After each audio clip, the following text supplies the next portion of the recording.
We are joined now by Sue Anderson from the Step Change Debt Charity and the Chief Executive of Mental Health UK, Brian Dow. Welcome to you both. Sue, it's the price of gas and electricity really driving this, but what kind of spiralling problems are those bills now causing? Well, what we used to see was people getting into debt primarily because their income was taking a knock.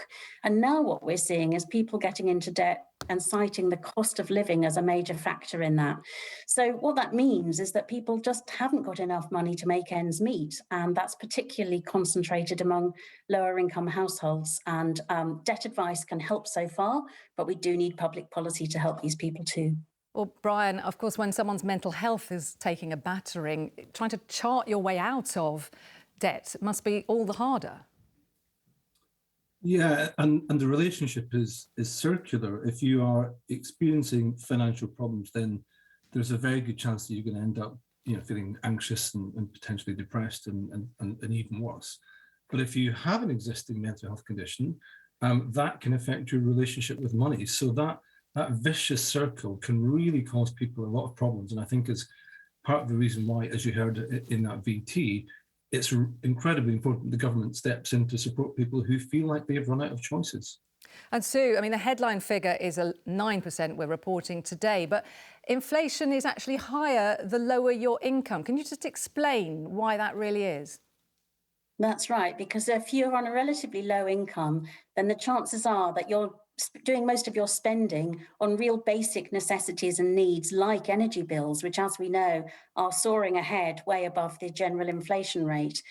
So if you're on a low income, you're generally speaking likely to be paying, an awful lot of that income on your energy bills, whereas a higher income household wouldn't be.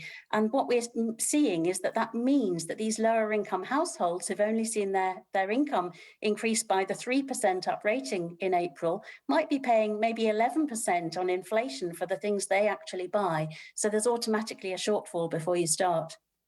Now, Brian, today Labour has accused the government of dithering on this issue, but what measures now could help the kind of people that you are seeing?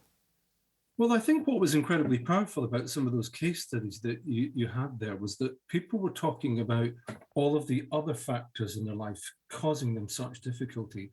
And at present, we have a cross-government consultation on mental health, which is going on. So people should certainly input their views onto that. But I do think, I suppose, over the last few years, having gone through a pandemic, there's not been a great deal to celebrate in that. But if one thing has happened, it's that we have become more literate and more willing to talk about our mental health. And perhaps as citizens and as voters, we should be demanding of our government that if it's not investing in housing and we don't have a chance to live in decent accommodation, or it's not doing anything about inflation, that has an effect on our mental health. And countries like Iceland and Sweden and other countries really put that at the centre of their economic policy. And perhaps the time has come for us to do the same. What about you, Sue? Are there some really concrete things that the government could do now that would help the people that you see?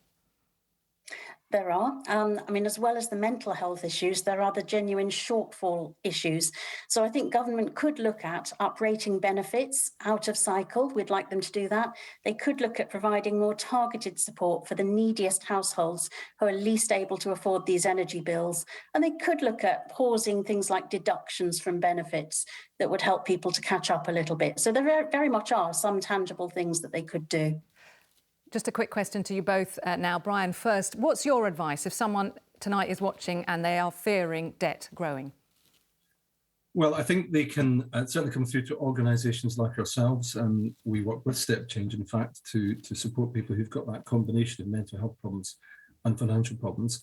Small things like making a budget, doing that perhaps in the morning. And if you really are worried, make sure that you speak to your GP and somebody that you trust who can step in to provide you with that support. But the one thing to avoid at all costs is to try to bury your head in the sand about it, because of course that just makes the problem worse.